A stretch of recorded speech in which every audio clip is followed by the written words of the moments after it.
Welcome back to the Boardwalk Podcast. We have an interesting episode coming up on the Great Game today and next week too. So we'll be diving into that. But first, we want to thank Stu for getting us uploaded onto YouTube. We are now visual creatures, and you can come see all of our smiling faces as recorded here.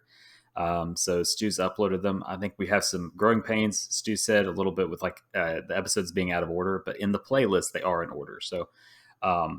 If you want to check it out, make sure to check the playlist out, and the episodes should all be in order all the way up to last week's episode. So appreciate Stu getting us up there. The link is it's at the Boardwalk Podcast is the YouTube site, but it can be difficult to find since we're pretty small and we just started out. So go ahead and click the link in our bio on Instagram. That'll take you right there.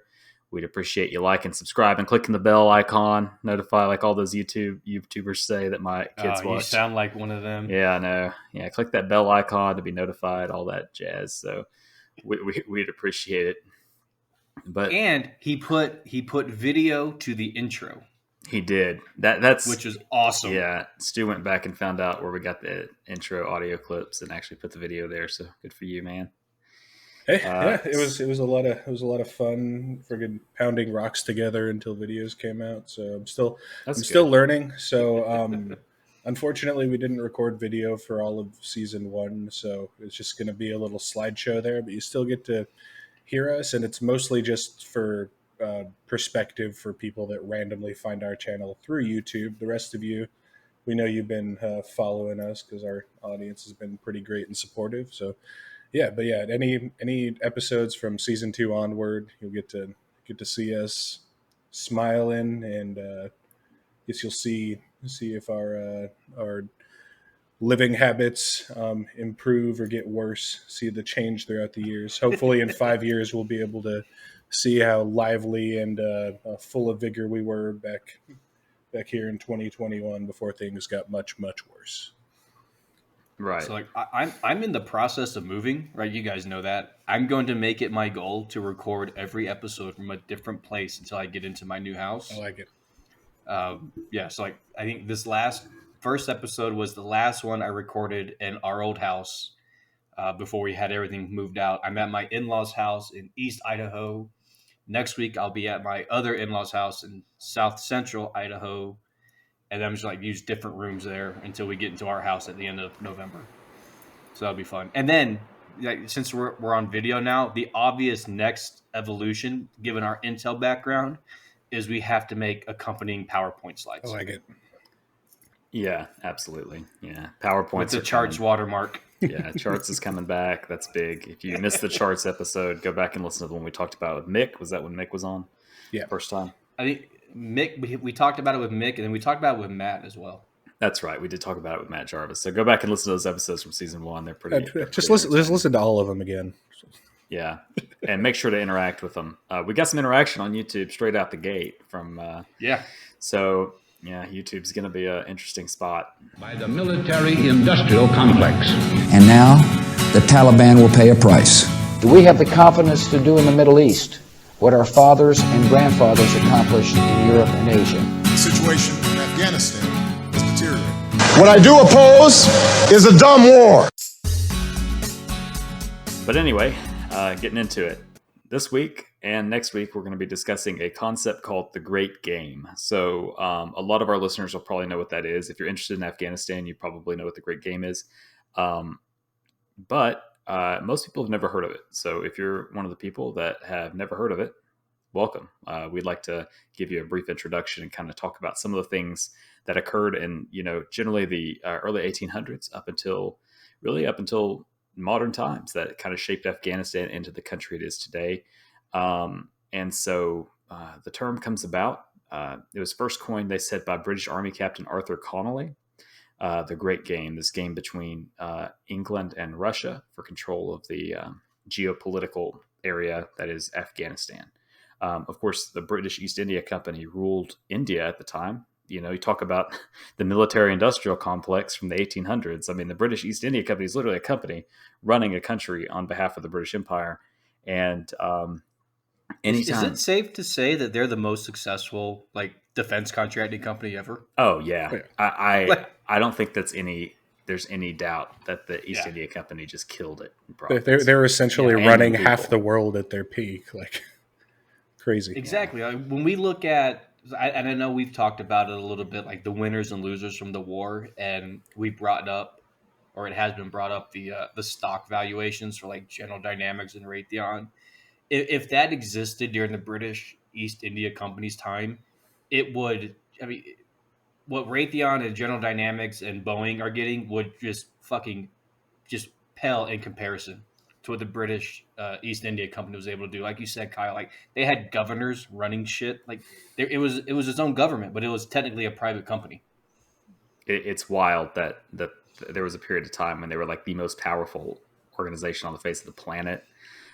There's like a lot of history memes. It's like British East India fuckboys from like 1800s, like just anyway. But that's a different a different conversation, I guess. So, British Army actually coined the term this, and so you have this sphere where England's in control of India, and it wants to be in control of that area surrounding India as well.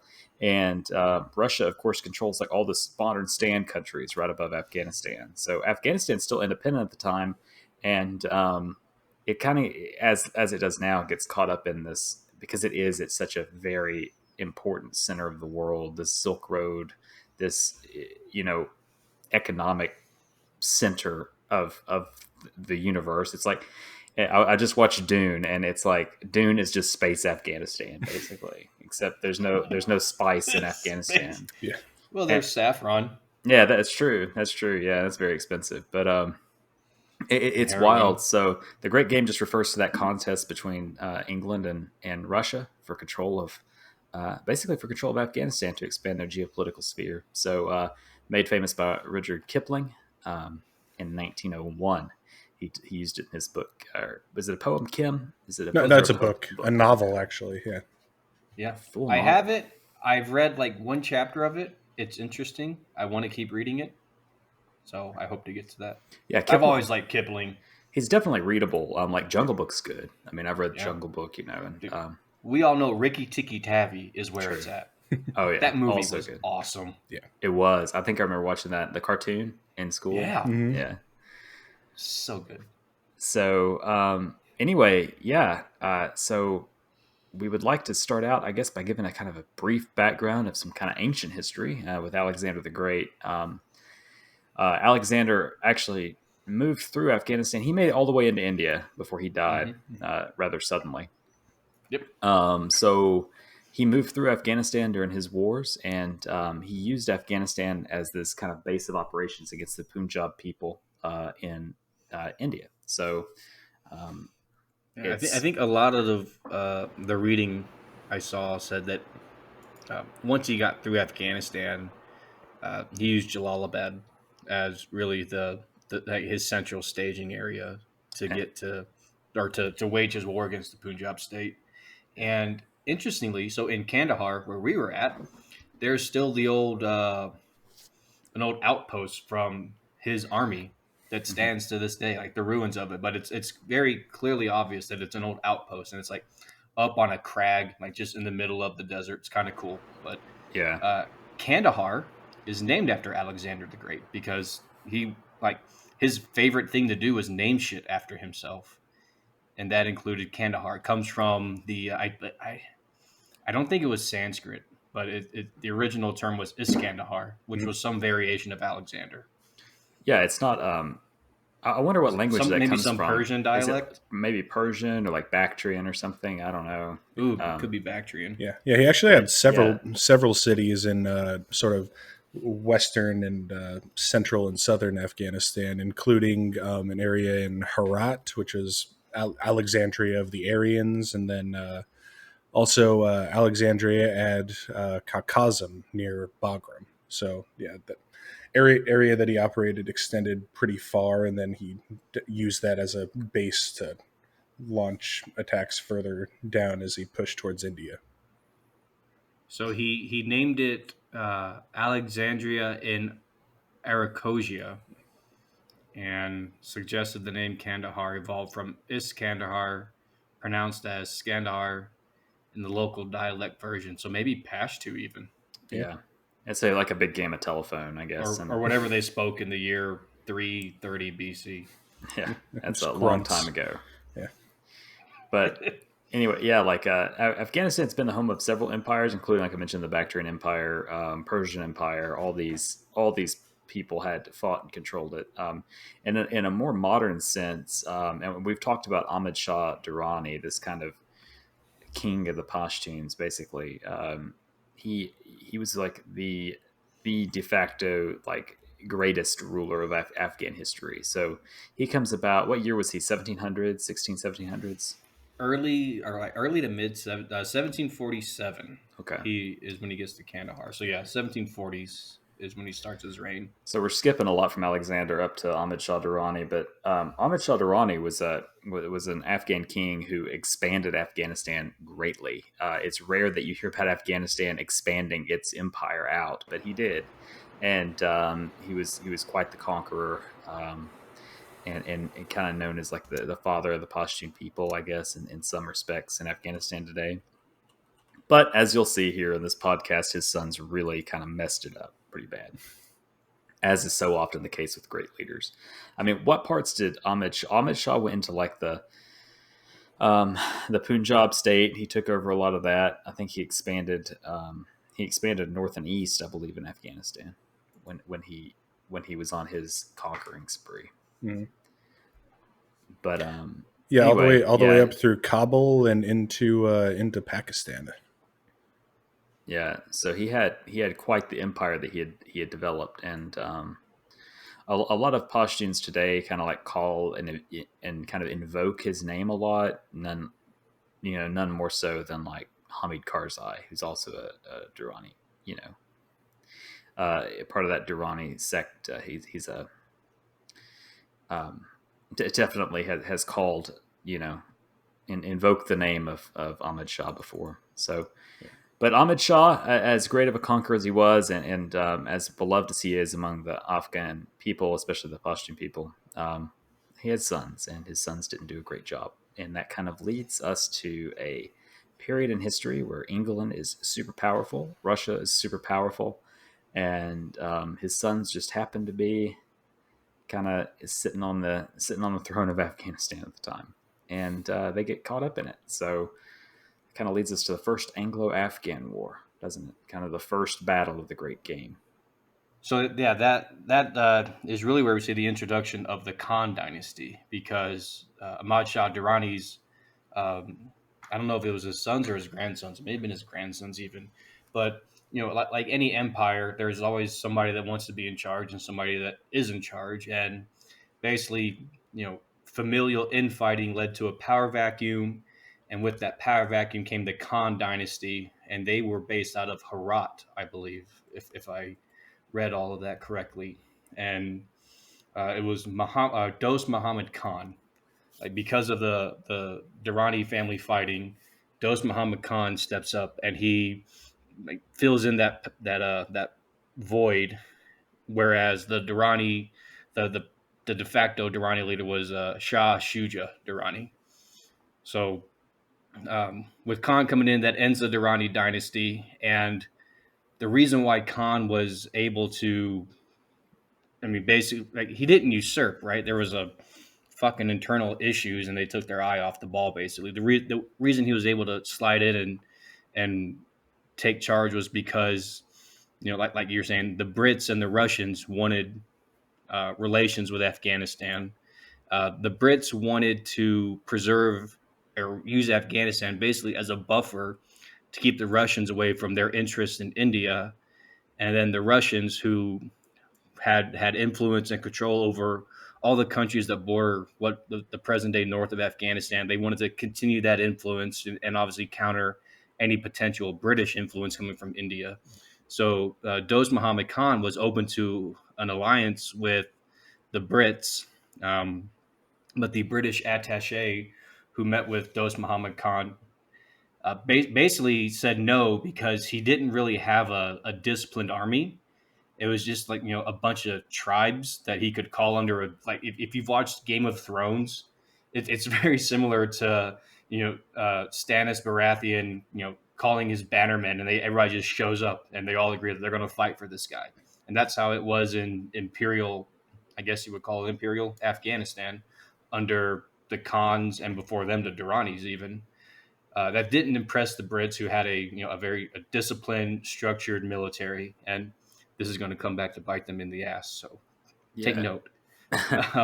And it's more like a feudal system, I guess, at the time. I mean, Yeah. it is like they have to call levies up, and people are loyal to other people. So yeah, it's like, the king's called us up, so I guess we got to go pick up our weapons and go fight. So further examples of governments being unable to take lessons learned from one war back in around 1776 and applying them to future operations.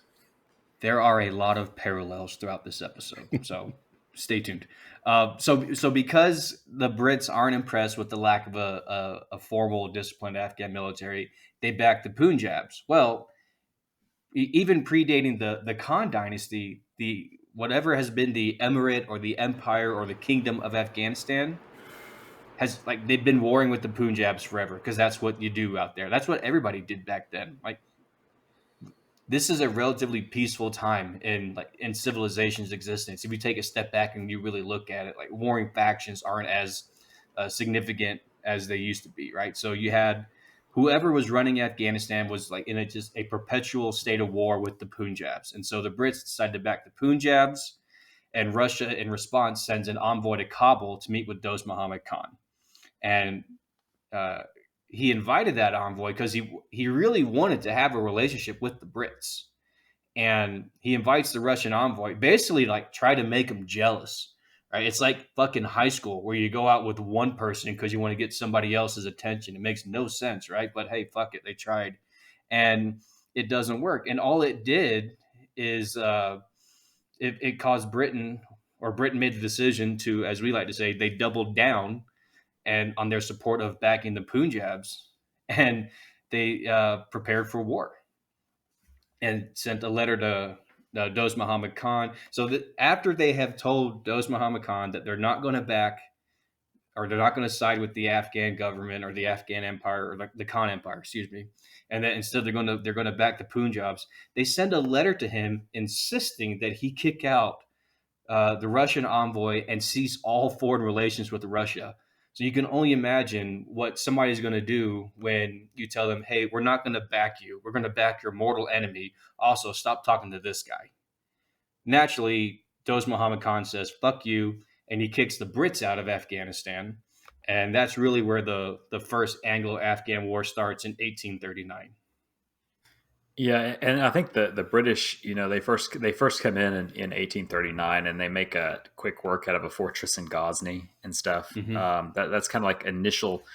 The Brits were they left all their cannons and stuff back in Kandahar or wherever, and they get to Ghazni, and there's this giant fortress, and they take it with just men. So it looks like everything's going to be easy peasy, which kind of, speaking of parallels to modern times, almost like, the Taliban had surrendered within a few months, right? How easy is this?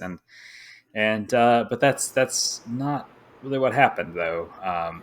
Things kind of escalate. So the first thing that happens after the British invasion, right, is Dost Muhammad actually gets the hell out of Dodge. He flees. So he runs out, and who do they install? Do they install the Durrani guy at that point? Yeah, Shah Shuja.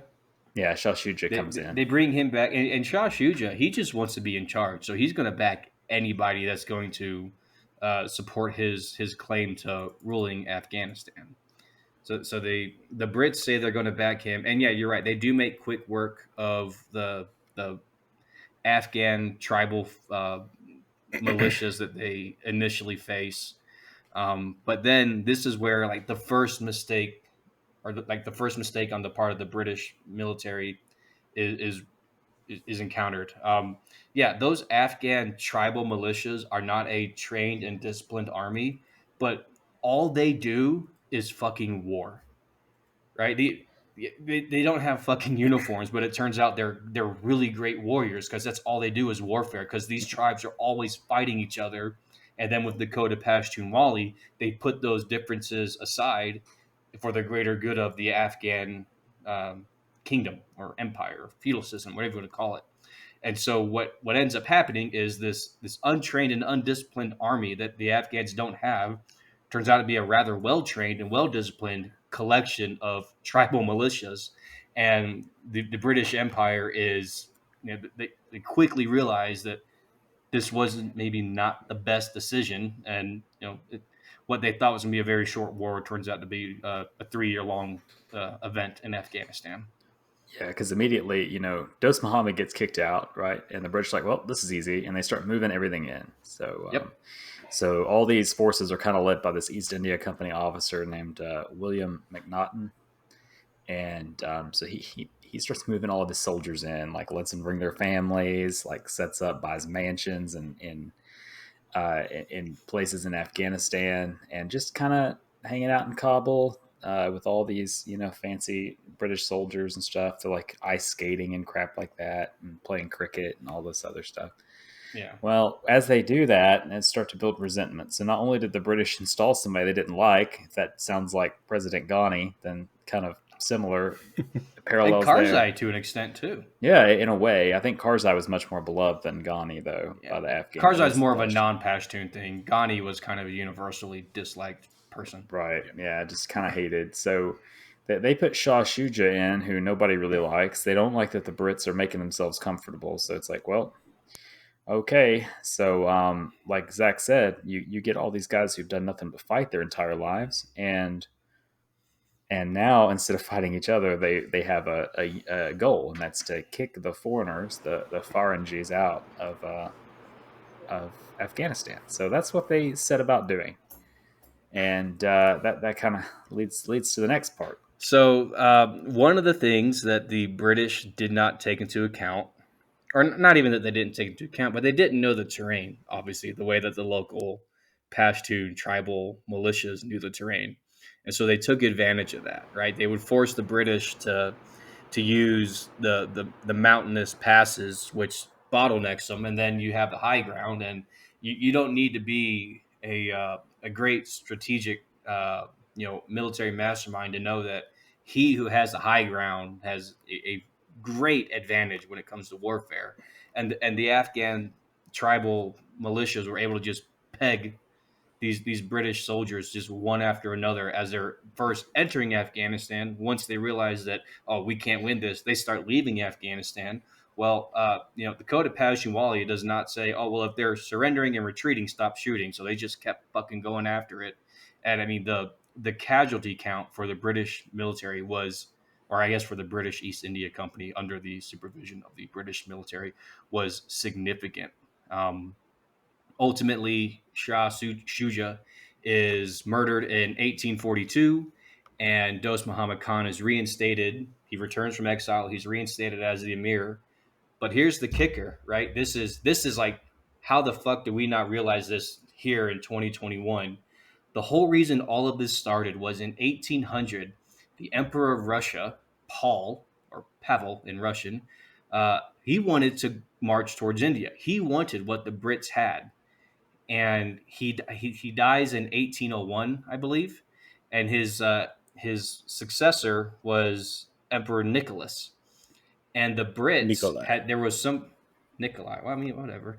There was somebody in the ear of whoever the king was. It George still, whoever the king was. There was somebody in the ear saying, "Hey, the Russians still want to take Afghanistan and they want to go into India." And then they found out after the war was ended, or after the war was over, that Nicholas had no intentions of ever going into India.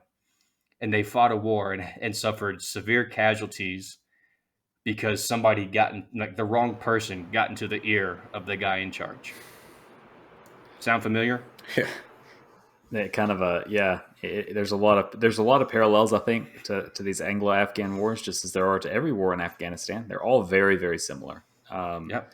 And when we were talking on when we went on with Kogan, and we were talking, I still think, and I stand by my assessment that China will do it too. I think it's all shaping up. It's like nobody can learn the lessons from history. I mean, hell, England didn't learn it, and Russia didn't either, and they both went in 2 and 3 times again. So the Brits. Go ahead, Stu. I mean, hell, you have the standing lesson that Alexander learned back when he went in. Right. He was quoted as saying that Afghanistan is easy to march into, but hard to get out of. Mm-hmm. Yeah, that's when he sent like the jar of sand to his sister, and like explaining just how difficult it was to conquer and maintain that country. Yeah. The funny thing with all of this, so 20 years after the war ends, so the whole point of the war on the side of the British was to keep Soviet, or they weren't Soviets yet, keep the Russian Empire from entering into India or using Afghanistan as a staging ground to enter into India. And that meant removing Dost Muhammad Khan. Well, 20 years later, the British Empire helped Dost Muhammad Khan take Herat and unify what is mostly present-day Afghanistan. Yeah, and that is wild. I mean, the Brits kicked him out, and then they come back in when was that? Like 1840s, like immediately after? Yeah, 1842 he comes back, and then 1863 they support him in his war against Persia for the governorate, I believe is what it was called, the governorate of Herat. Almost like working with the Taliban as like counterterrorism partners, right? Yeah. Yeah. Wow, it's like poetry. It rhymes. It's like on that red line. George, they need to bring in George Lucas to advise on these wars, man. It's like poetry. Seriously. It's like poetry. But so that's 1863, and Dost is in power and puts his sons into power, and then which always goes so well. Do it again. Yeah. Great men generally, their kids kind of. There's too much of a power struggle going on when you have a bunch of kids and you're a powerful ruler. You see that throughout history a lot. I mean, by all accounts, George H.W. Bush is a pretty decent human being, and then his son got us into some really shitty wars. Yeah, well, yeah, I mean, anytime, but I mean, there wasn't like a succession crisis or anything. No, there wasn't. Not until 2020, apparently. I think you could make the argument that his evil vizier kind of influenced that. If you're looking at Cheney, That's a good point. That apple didn't fall far from that tree. Dick Cheney's the evil vizier. Is that what we're going with? Okay. Yeah. So then that leads us to the second Anglo-Afghan War, which was 1878 to 1880, and again, it's between the British and the Russians for influence and control in Afghanistan. And it literally starts the same way. It basically the exact same way as the first one. Russia. So Russia sends a diplomat to Kabul in 1878, but they didn't he wasn't invited. That doesn't mean that he wasn't received, because Sher Ali Khan, the son of Dost Muhammad Khan, didn't kick the fucking envoy out. He showed up. It's like, we want to have diplomatic relations, and so the British were pissed off, and they demanded that they be allowed to have a diplomat. And Sher Ali Khan, remembering that his father was exiled from the country because of a war with the Brits, refused. And so Britain, in response, they take 50,000 soldiers from the British Army, most of which are Indian from the Indian subcontinent, and they march into Afghanistan at the end of 1878. Right? It's like it's literally almost the exact same thing, but just long enough down the road that nobody remembers what the hell happened. And so, go ahead, Kyle. No, I was going to say, and then the wild part is, the Brits do pretty well this time, and Sher Ali reaches out. Well, I mean, obviously they do better. I think they probably learned their lesson, because they brought all these British troops and Indian troops, which are pretty good soldiers at the time. They bring them in there, and they just basically blitz through Afghanistan. And when Ali reached out to the leader of Afghanistan, reaches out to Russia for help, he's like, "Nah, you need to surrender." They knew better than to get involved in that. When you look at it, the first Anglo-Afghan War was about Russia, possible Russian incursion, and they did nothing during the first Anglo-Afghan War. They were not involved at all. Yeah. So they were smart to say, no, you guys just surrender. It'll be fine. And he dies before he can get the chance to surrender. But then his son, Muhammad Yaqub Khan, does surrender, and they signed the Treaty of Gandamac in 1879. And the whole point of that is to stop the British, cease British invasion into Afghanistan.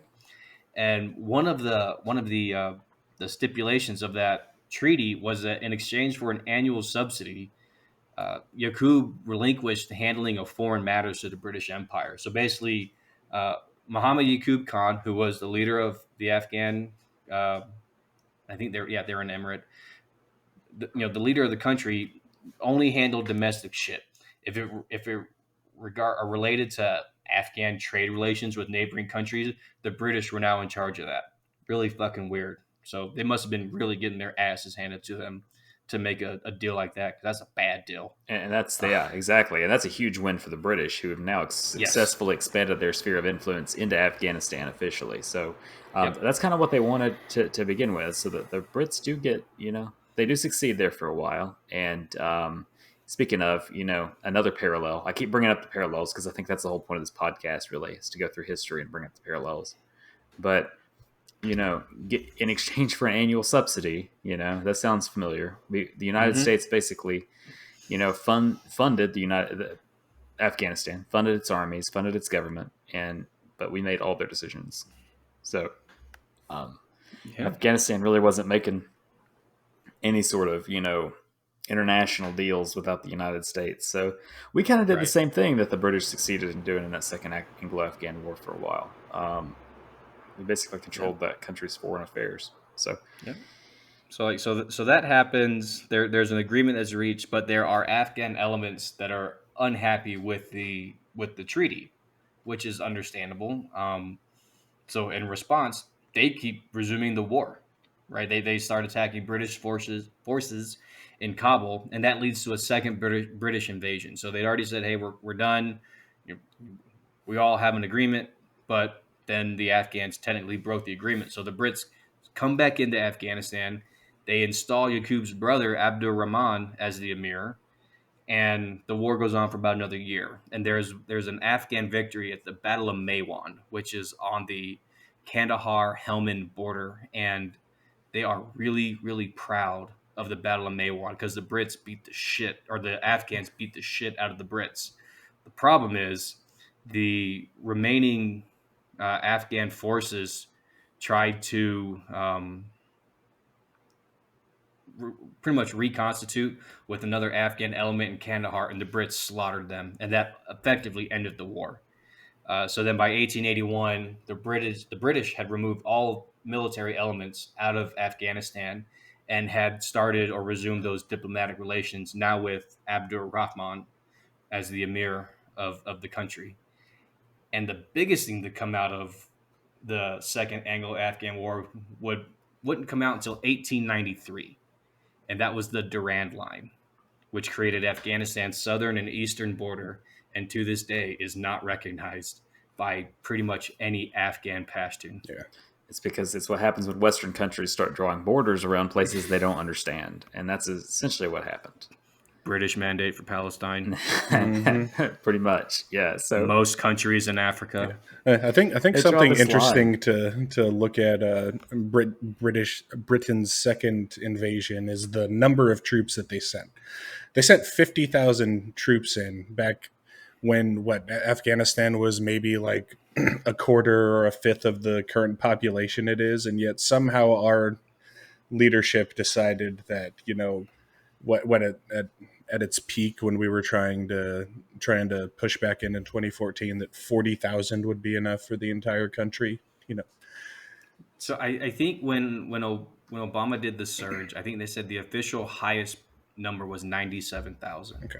And then remember, at best, half of that was combat arms. Yeah. At best. And you're dealing probably with closer to a third. And you're dealing with 30 million, Afghans as opposed to what, maybe like 5 million back when this was taking place. So yeah. Probably, for sure.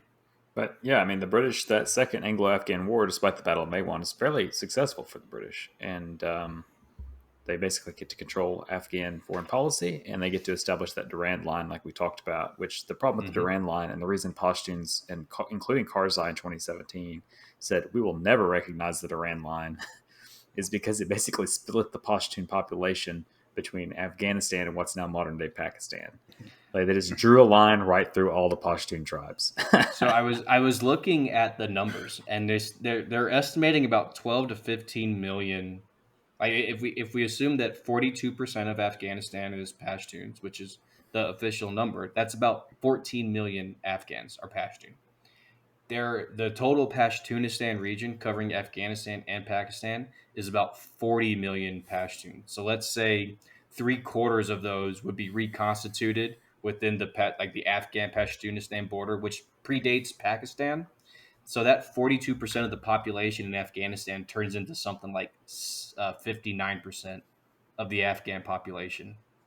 So that, like, when you look at modern politics, that's the equivalent of a supermajority in the American, um, you know, uh, political system. Yeah, And so that's part of why it matters. right. Because because we talk about that a lot in like the different ethnic groups and stuff. But it had Pashtunistan in the Durran, well, had the Durran line not been created, and you had this Pashtunistan kind of come into effect, like like you said, Zach, like that's you control the government. I mean, they do now, sort of in a way. Pashtuns, especially with the Taliban in charge, are very much influential. But that would be you might as well just be Pashtunistan at that point if you got them all. And Pakistan would probably still exist, but it would be a largely Punjab country, right? Like Quetta used to be a part of the Afghan Empire, and that was relegated to then British India with the Durrani Line, as well as Lahore and pretty much all of the northwest frontier provinces, where it's almost exclusively Pashtun. So that has had a lasting impact to this day when you look at the relations, one between Afghanistan and Pakistan, and just between the different ethnic groups in Afghanistan. Yeah. I'll tell you who did appreciate the Durrani Line. It was the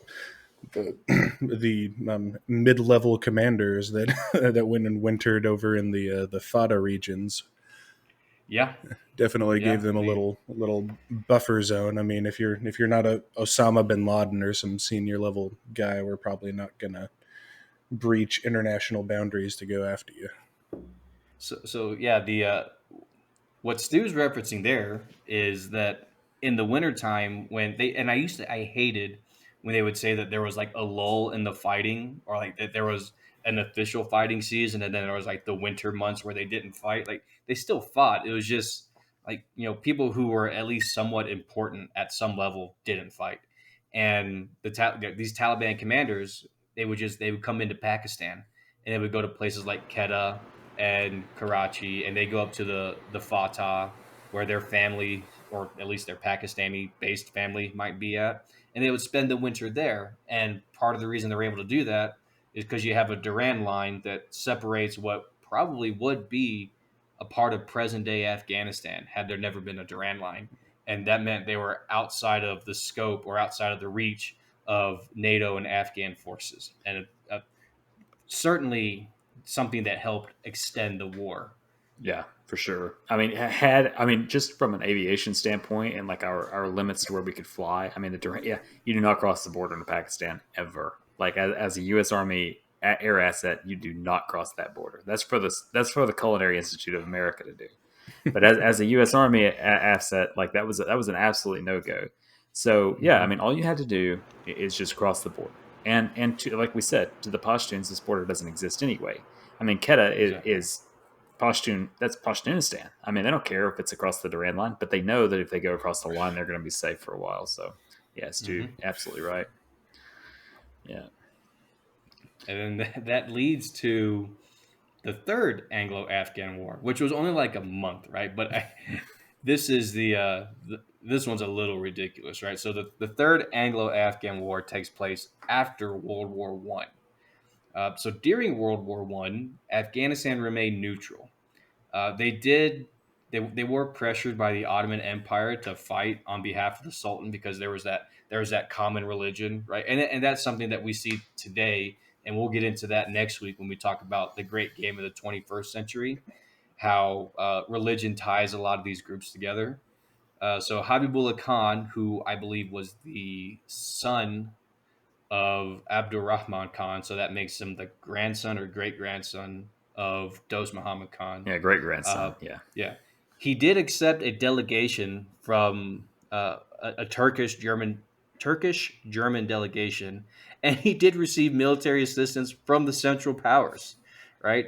So he gets all this stuff. This is like if we had done the Lend-Lease program to a country that didn't actually fight in World War II, right? It's kind of the same thing. Afghanistan didn't fight in World War I, but they received aid from nations that did fight in World War I.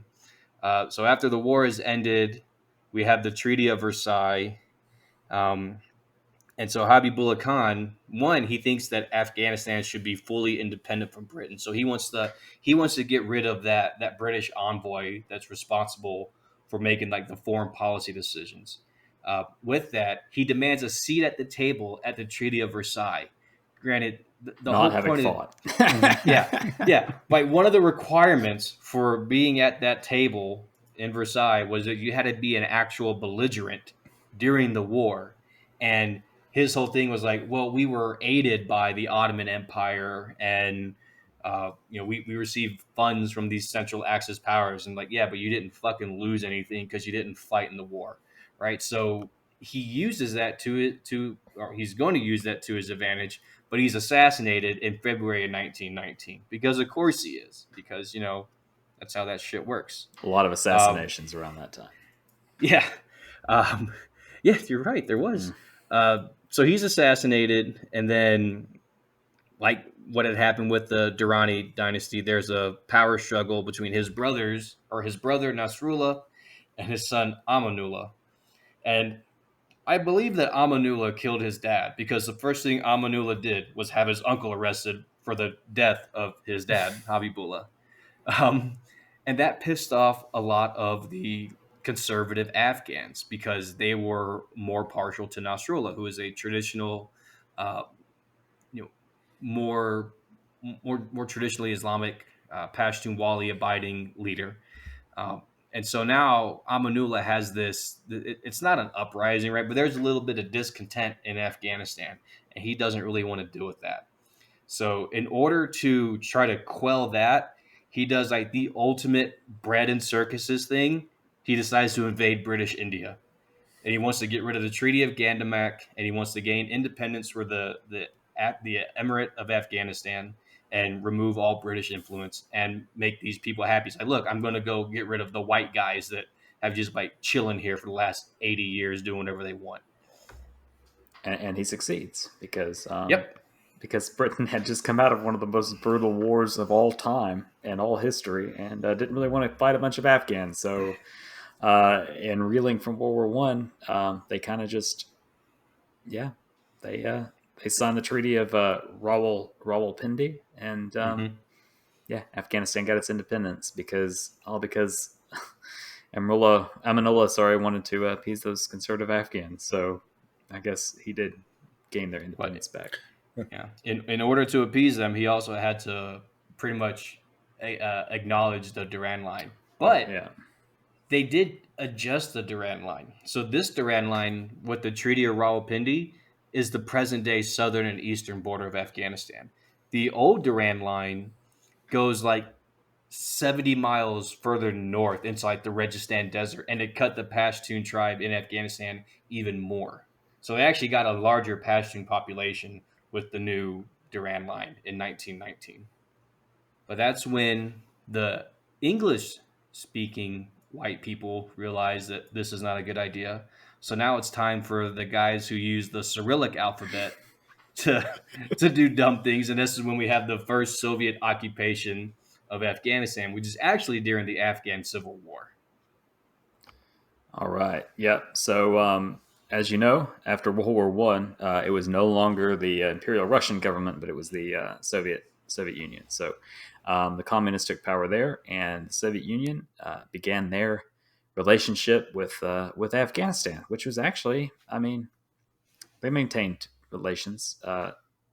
Throughout the entire time the Soviet Union existed, really, with Afghanistan. Mm-hmm. Anyway, so the Soviets, obviously, they don't like a lot of the traditional Afghan stuff. And we mentioned earlier how Amanullah, who's still in charge, is more progressive. I hate to use that term, but at the time, more progressive than some Afghans. So they they signed some new constitutions that says you can't be polygamous, right? You can't marry children.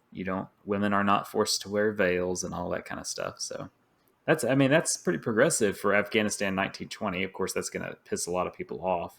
It's pretty progressive for Afghanistan 10 No, years ago. yeah, that's pretty progressive now. I mean, even still, I mean, I don't think the Taliban now make them wear burqas, but I mean, you still have to veil up. So yeah, yeah. So so that pisses off the conservative Muslims and kind of leads to that fun. Well, Afghanistan's been at civil war for years, but this is kind of one of the first instances, right? Mm-hmm. Yeah, and so in order to, because the Soviets now have a pretty good foothold in Afghanistan with Amanullah and a blooming relationship, they send them airplanes, and that's another thing that has changed between the Brits and the now that the Soviets are here is that airplanes are around a little more. Um, so they send airplanes to Afghanistan to try to help them out. And part of the reason why they're doing all of this is at the same time that Amanullah is modernizing Afghanistan, and at least in a term of in regards to traditional norms and customs, there is an anti-Soviet Islamic insurgency brewing in northern Afghanistan that is working its way into Kazakhstan and Tajikistan, where by this point even the Soviets are pretty much running those countries, and they're called the Basmachi movement. And they were funded by the British because, of course, they were. Yeah, so the great game continues, and this kind of sounds a lot like, the Rambo movie where they're like dedicated to the loyal Mujahideen fighters, kind of the same way, right? I mean, you're going to fund these conservative Afghans because you don't like the Russians, and especially you don't like the Soviet Union. If you didn't like the Imperial Russians, you sure as shit don't like the Soviet Union. So, they fund it, and so they start this big kind of civil war between these conservatives and the more moderate ruling guy. And Afghanistan gets their first Tajik leader in at least 180 something years with Habibullah Kalakani, who's a Tajik, and he accuses Amanullah of violating Sharia law, which that makes him really popular amongst all the conservative Muslims, regardless of what their ethnicities are. And they became known as Sakawist. I don't know where the hell that comes from. I didn't feel like Googling it, but we might refer to them as Sakawist. So just so you're aware of that. He appoints himself as emir, and the first thing he does is close down schools. Sound familiar? Yeah, a little familiar. And he transfers the role of educating the youth to the mullahs. You would think that the Taliban were like, "Hey, this seems like a good idea. We should do what he did," because that's pretty much what the fuck they're doing. Oh, the Sakawist name came from Kalakani's nickname, which was Bache-e Saka, which means son of the water carrier. So, there you go. That's good to know. Yeah. Okay. Son of the. Okay. So with that, Habibullah is really popular amongst the traditional conservative Afghans who, to this day, and even then, were in the South and were largely Pashtun. So even though he's a Tajik, they back his play, and he rolls like he doesn't roll through Afghanistan, right? But his influence starts to spread so fast that Amanullah he abdicates the throne, and he flees. It says fled. I mean, he should have said he fled from Kabul. So with that, Habibullah has now occupied Kabul, and they start doing that thing that the Afghans do. When a new group's in charge, they start killing everybody that doesn't think and look and believe exactly like them. And you have just ethnic and religious clashes all throughout central and southern Afghanistan, to include the Pashtun massacre of the Hazaras. Yeah, and that you talk about a people group that gets the short end of the stick constantly in Afghanistan. We've talked about the Hazaras before, the Shia Muslim minority in Afghanistan. They've regularly been a target of these pogrom kind of things by Afghan leadership, and this was an especially bad one. I mean, the Taliban are currently doing it as well, but this is even worse at the time. And also, they start closing down radio, which was big. Radio at the time, right? This is 1920s. They're like, no radio. Also, we're going to close all these schools down, and so kind of a big deal. Yeah, and then so Amanullah actually tries to take advantage of that, and he raises an army of 14,000 Hazaras, and he tries to go back. He marches from Kandahar to Kabul, and it didn't work. And so once it doesn't work, he flees the country again, and he goes to India. But at this time is when the Soviets get involved because Habibullah Kalakani he's a Sakhawas, but he's also like the leader of this Basmachi anti-Soviet movement. So now the Soviets get into Afghanistan because they want to keep the Basmachi movement from gaining any more influence in all the stands that border the north of Afghanistan. So they get into Mazar-e Sharif, or they enter Afghanistan and they take Mazar-e Sharif in 2 days. Right, big army, a lot of people. They're able to do that. So then with Amanullah gone, the Soviets they wanted to reinstall him, but when Amanullah flees and he flees for good, they're like, well, they had a treaty or they had some sort of an agreement where they couldn't be there without the recognized leader who was Amanullah. So the Soviets just fucking left, right? They retreated from Balkh, and Habibullah was now the king, and he was king for a couple years, not a very long time. So what we really have here is not even a couple years.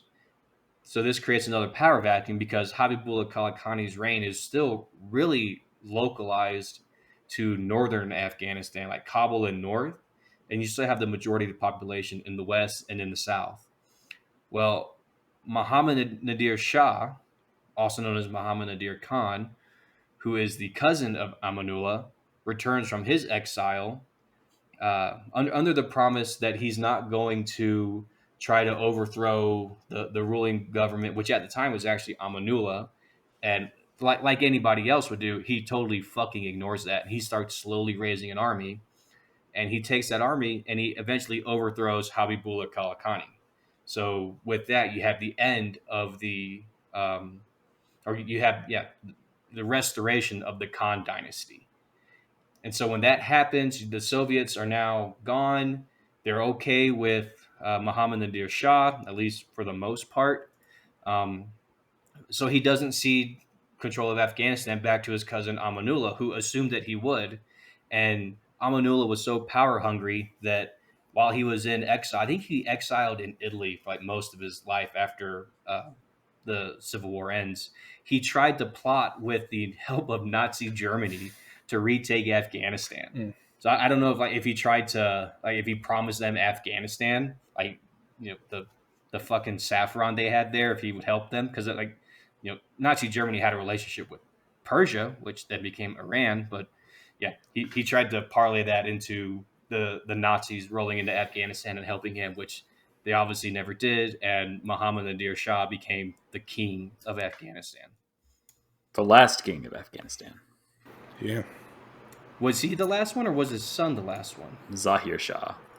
Yeah, Zahir Shah, his son was that's right. You're right. He was the last. He was the very last one. Yeah. Mm-hmm. Yeah, not Nadir. Okay.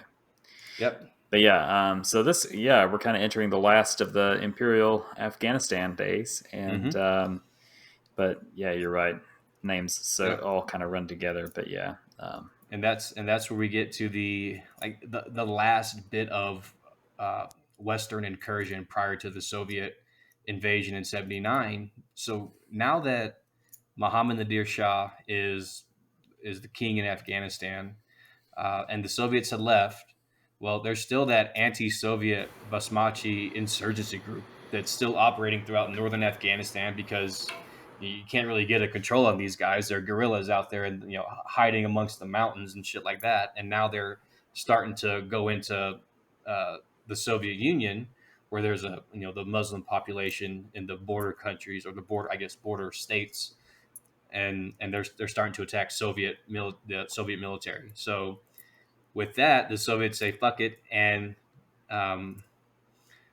they work with the king. They basically work with the king, and so the Basmachi made a fatal error, like an absolutely fatal error in attacking Soviet military interests in the satellite Soviet states and those socialist republics to the north of Afghanistan. So the king, the king is like, well, how about you help us clear them out? So the Soviets did. They came down and absolutely massacred some Basmachi people. Yep. So, yeah, and it's beneficial to the king because one, these are for the most part not Pashtuns, right? There are a lot of Tajik guys up north, and two, it quells any instability within his kingdom. Um, and the Soviets suffer one death, and it wasn't even in fighting. The guy drowned like a dumbass, and then they had 2 people wounded. Meanwhile, there were 839 Basmachi fighters killed. yeah.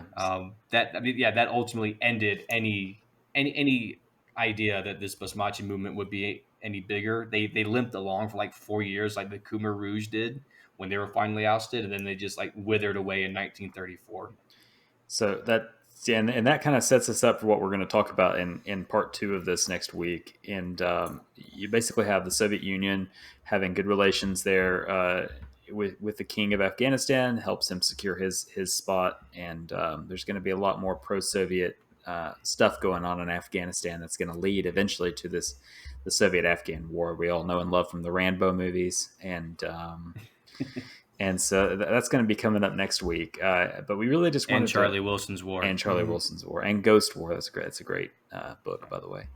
But if you ever, we like to go over this kind of stuff because it did shape Afghanistan into what it is now. And it's just so many parallels. We tried to point them out as we went through this, and just reading back through this. If you want a good book on this kind of topic, there's a great book called Games Without Rules, and Games Without Rules is a really easy to read book centered around the great game really in Afghanistan.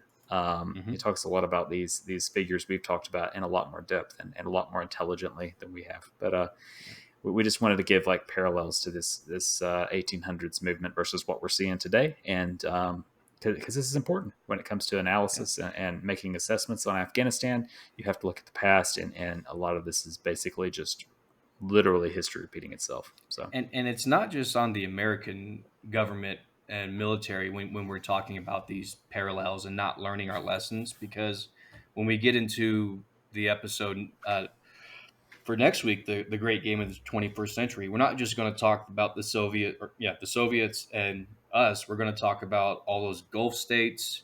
We're going to talk about Iran, China, and how everybody in really the Eastern Hemisphere has participated with what's going on in Afghanistan and how it affects them. And there are a lot of similarities for those countries as well, even countries that have similar cultures, right? Because there was a lot of hate and discontent created by what we just went through, which was roughly 100 years.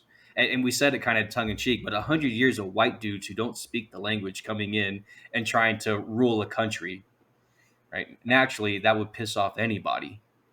And that only fermented over time. So, but we'll get more into that next week. Yeah. So thanks for joining us this week on this one. And we look forward to you guys engaging with us on social media. Please, if you have any questions, if you want us to rehash anything, if you want us to further explain stuff, I mean, we're on social media. So what millennial isn't? So just hit us up on there and we'll answer your questions best we can.